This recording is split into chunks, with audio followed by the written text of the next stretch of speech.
Yo, what's going on, guys? It's your boy Cecil here with a video here today. We're gonna get a really cool video actually how to create your own new logo, as well as actually a full-on revamp to kind of go with it. I do think a lot of the tips in this actual video is pretty insane, to be fair with you. I had a really good look. I mean, hopefully I just show it like right now or something like that. But as you can see, the revamp itself is actually really inspired by, or I guess influenced by, the actual logo that you end up making in this video. So, I mean, as you can it's gonna be a super fun video. It's also kind of like, if you guys didn't watch my other previous video on how to actually make your full-on stream revamp or something like that, their videos are kind of similar in their sense, but they're completely different vibes and different takes on it. So if you guys want to check this one out, and if you haven't checked the other one out, be sure to do so. You can combine some ideas from those as well. Overall, I think you guys will really like this video. And yeah, I mean, love you guys so very much. I'll talk to you guys in a bit. Enjoy.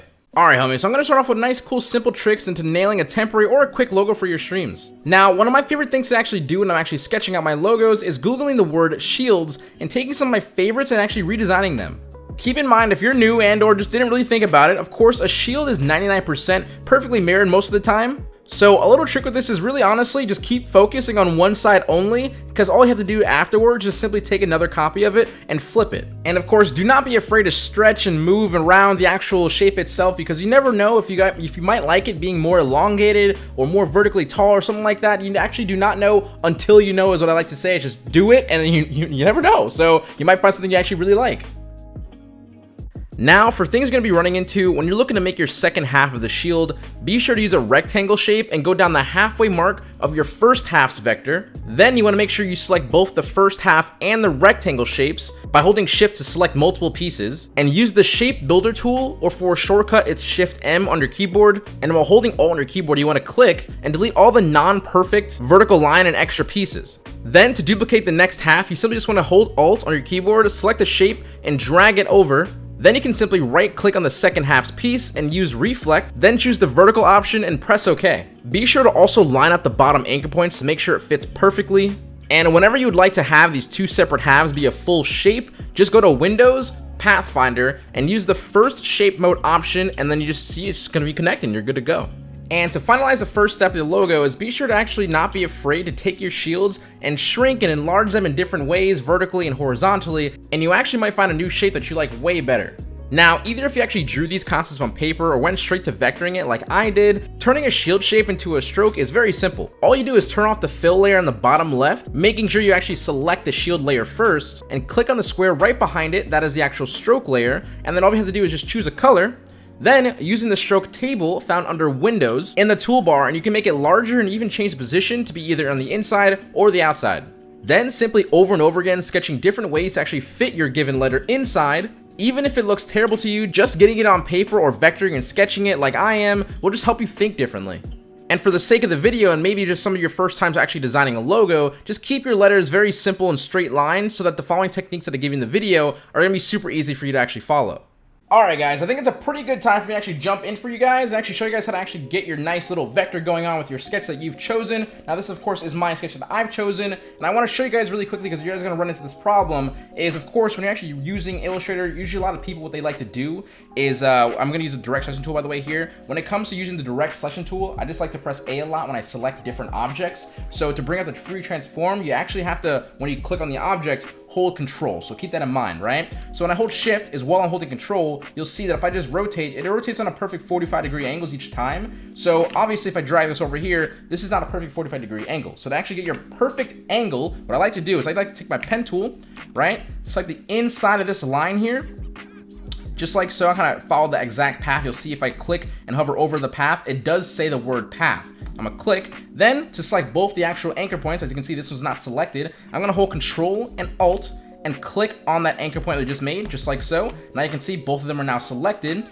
Then I'm gonna hold Control once again, click on my anchor point that I just made, move it over, and you'll see now I have a nice perfect line that's outside the canvas. Now I wanna hold Control again. Now if you can see, if it's not actually allowing you to hold Control again, click off with pressing A on your keyboard, direct selection tool, clicking off, then highlighting it again, and then press Control. Nice little glitch for Illustrator, don't know why, for whatever reason, right? When you hold Control, I'm gonna zoom out for a little bit, hold Control, I'm gonna hold Shift and Alt, take my anchor point on the right hand side, just simply just stretch it, right? And not my anchor point, but just really, I'm just clicking on the right hand side of this free transform box, holding Control and Shift, and I'm moving it up, and Control Alt Shift, sorry, so like making it super awkward for you. Literally just holding Control Alt and Shift and making it bigger. You'll see the line is now bigger. I'm gonna make sure I overstretch it because I wanna make sure I have more space that I need, right? Then if I press I on my keyboard, it's the iron dropper tool, and within Illustrator, it also does not just take your color, but also takes whether if it's a path or actual shape. In this case, this is a path, so I'm gonna click on it. It'll make it into a nice path for me, but the best thing about this is it's gonna make it the perfect width that we actually need, and actually make this now path into a shape. All you have to do is go to where it says Object, Expand, Fill and Stroke, make sure those are both selected, press OK, and now we are good to actually move into taking these shapes and putting them inside. And yeah, that's just making the perfect line, because you're gonna run into that problem, I'm saving you. Now, also before we're moving into actually putting the shapes, these lines, I guess, inside, we wanna make sure that, of course, there's an even amount of space between the actual, our letter A, and the actual shape.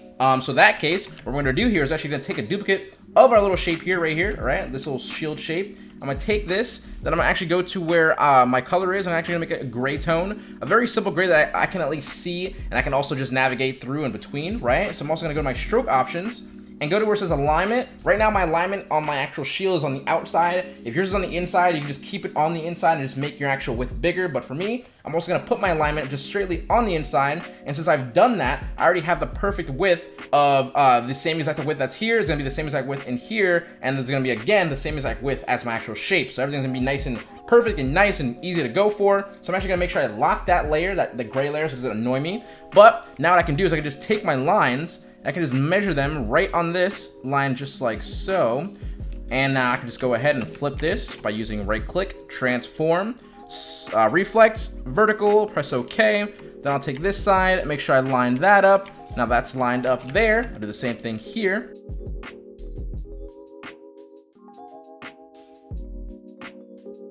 I should also probably delete this, huh? Like, I don't actually need this line anymore since I know exactly where I'm going. There we go. Now that I have that, and that good, we can actually go ahead, and I think I just left it kind of empty for a little bit there. So what I'm actually gonna do is I'm gonna make it to the bottom. Since I didn't really figure out the bottom, right? The bottom was just basically what it was. So just go back over here. The bottom was just kind of empty and kind of floating. What am I gonna do to stop that? I'm just gonna probably go ahead and say, let's just make this kind of just go through for now, and call that like a day there. We'll do the same thing on this side over here.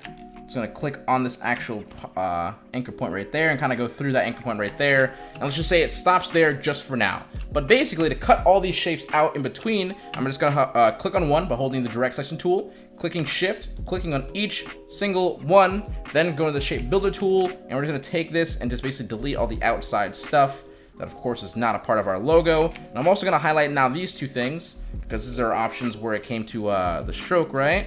That we just made to kind of cut it off here. Now we kind of have that cut off right there.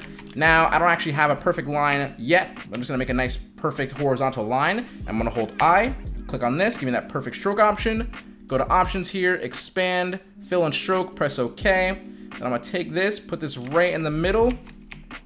Use my shape builder tool by selecting, of course, all these other shapes by holding shift again. Then shape builder tool, delete, delete. Now I got myself, I just get rid of this.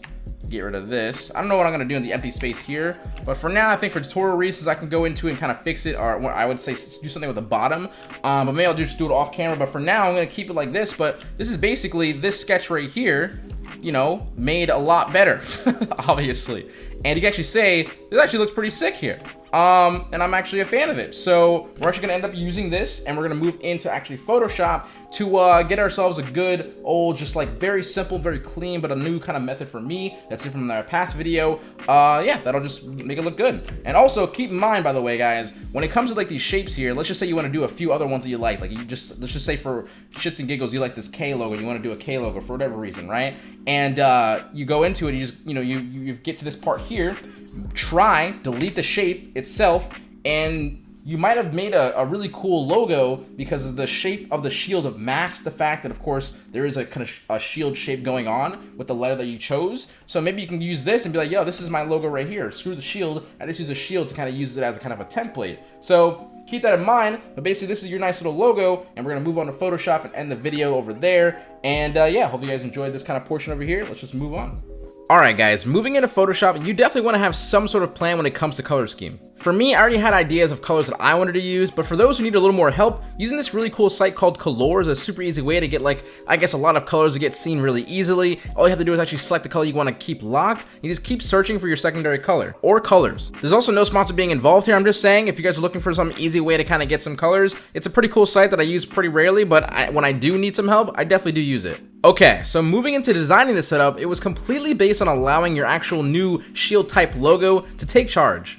I ended up centering my logo towards the left hand side and then used the rectangle marquee tool to also hug the left hand side and stop right in the middle of my logo. To then use on a new layer the right click fill option on my primary color, which for my case it was actually the orange. Then with the eraser tool, I just got rid of the rest of the actual orange on the left hand side that was inside my logo. That way we have a really clean and seamless transition for our logo to actually sit in. Then following that, I wanted to make my own pattern. Using the library option under Windows and making sure I have a logo selected, I choose the option create from image right under the plus button. Then I went over to the last option and lowered the scale to the logo's space an appropriate amount.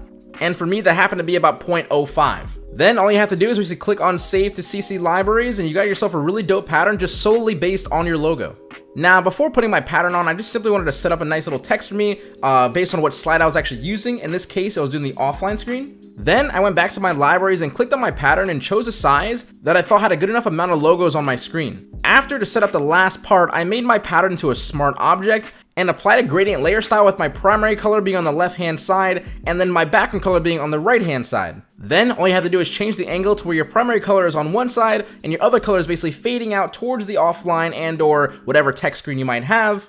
And to continue with the smart logo transition, I used a layer mask on my smart object pattern and use black to basically erase away all the stuff that's inside my logo as well. And you got yourself your first screen of however many you need, but it looks super freaking good. Now, I know because a lot of you guys are gonna be interested in how you actually create a camera spot for your intermission screen. It's super simple, actually. I'd literally just take the actual offline screen PSD that you just made and just add a new layer to it. And with this new layer, you just wanna quick fill any color in whatsoever by just literally pressing Control and Backspace. Then all you have to do is size down this new layer that's also going to be automatically 1920 by 1080p because that is exactly the actual size of your document size, 1920 by actual 1080. Following that, just move everything else and rename the text and change the titles and all that good stuff for it to of course fit the intermission vibe. And yeah, guys, that's pretty much the end of the video here today that I have for you guys. I truly think it's gonna be really helpful for a lot of you guys, especially you guys are not too tech savvy in the sense of how to actually work and move around Photoshop or even Illustrator itself. I try to make it as point to point as possible so that way you guys can easily